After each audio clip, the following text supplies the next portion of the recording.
মানে এত আস্তে গলার আওয়াজ? আসলে প্রচন্ড গরম তো, জল খেতে খেতে গলার আওয়াজ শুকিয়ে গেছে। মানে কথা কিন্তু সত্য, এমনিই গরম।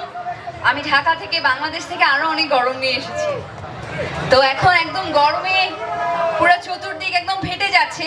কিন্তু তারপরও মেহমান আসলে তো একটু হাততালি, একটু চিৎকার দিতে হয় নাকি?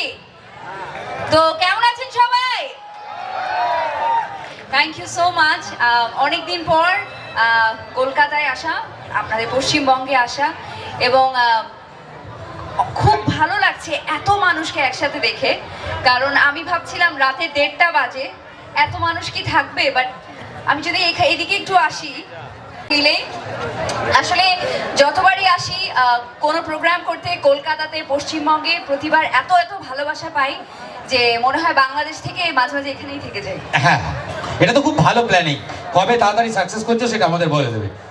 এটার একটাই পন্থা আছে, আমার ইন্ডিয়াতে বিয়ে করতে হবে, নাহলে হবে না। না, এনার সঙ্গে আমার কেউ বিয়েও করতে চাইবে না, কারণ লয়ার আমার। তো আপনারা সবাই জন্য আমার জন্য একটা পাত্র খুঁজতে থাকেন, সো আমার যেন এখানে একটা পার্মানেন্ট ব্যাপার হয়ে যায়। চলো, তার আগ পর্যন্ত আমি ছবি করার জন্য এখানে আসবো। ঠিক আছে, তুমি ছবি করতে করতে আসো, ঠিক আছে? ওই বিবাহ অভিযান আমরা চালাতে থাকবো, আচ্ছা, কোনো না কোনো দিন ফাইনালি আসবেই, তাই না?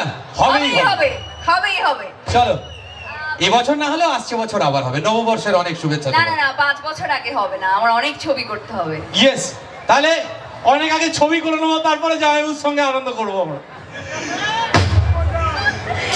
তো চলো, এত